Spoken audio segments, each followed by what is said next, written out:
السلام عليكم. هذه أبرز العناوين. المغرب يخطط لكراء المنازل بثمن رمزي لمواجهة غلاء الكراء. المغرب يضع اللمسات الأخيرة لإطلاق شبكة الجيل الخامس 5G، وهذا هو الموعد المرتقب. قبل الخوض في التفاصيل، المرجو الاشتراك في القناة وتفعيل الجرس ليصلكم جديد الأخبار العالمية والمحلية.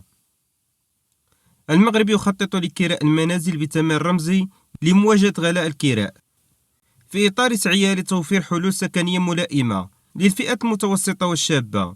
تعمل وزارة إعداد التراب الوطني والتعمير والإسكان وسياسة المدينة على إعداد برنامج وطني لتنمية السكن الإيجاري المتوسط، ويهدف هذا البرنامج إلى خلق عرض سكني بإيجارات تقل عن تلك المعروضة في السوق الحرة، خاصة في المناطق التي تعرف طلبا مرتفعا على السكن كالمراكز الحضرية الكبرى.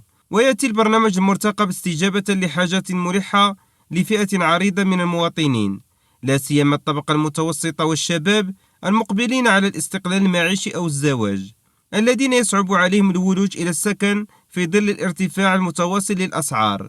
ومن المنتظر أن يساهم هذا المشروع في تحقيق التوازن الاجتماعي وتحفيز الاستقرار، إلى جانب كونه فرصة لتشجيع الاستثمار في السكن الإيجاري ضمن شراكات بين القطاعين العام والخاص. المغرب يضع اللمسات الأخيرة لإطلاق شبكة الجيل الخامس 5G، وهذا هو الموعد المرتقب. أفرجت مصادر حكومية مطلعة عن معطيات جديدة بخصوص مشروع إطلاق خدمات الإنترنت من الجيل الخامس 5G بالمغرب، مؤكدة أن الاستعدادات التقنية والتنظيمية باتت في مراحلها المتقدمة، وأن عملية الإطلاق الرسمي ستنطلق ابتداء من سنة 2026 في إطار استراتيجية وطنية طموحة تهدف إلى تسريع التحول الرقمي وتعزيز موقع المملكة في مصاف الدول الرائدة في مجال تكنولوجيا الاتصالات. وحسب نفس المصادر، فإن الحكومة وضعت خارطة طريق محكمة لتغطية ما لا يقل عن ربع التراب الوطني بهذه التقنية الحديثة بحلول 2026، مع امتداد تدريجي للتغطية ليشمل 70% من مجموع المناطق في أفق سنة 2030، في خطوة تأتي بالتزامن مع استعدادات المملكة لاستضافة نهائيات كأس العالم لكرة القدم إلى جانب إسبانيا والبرتغال في السنة ذاتها، وهو ما يفرض جاهزية رقمية تليق بحجم هذا الموعد العالمي، ويعكس المشروع الذي يحظى بمتابعة مباشرة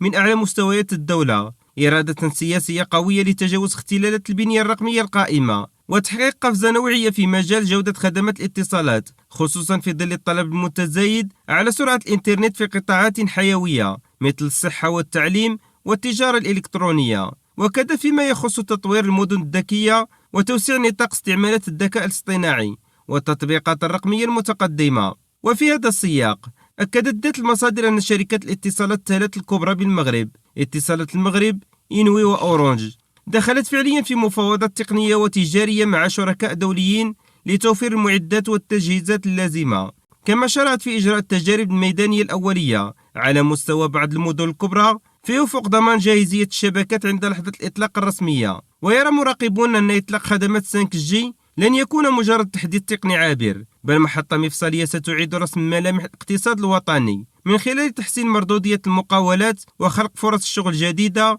وإدماج شريحة واسعة من الشباب في منظومة الاقتصاد الرقمي.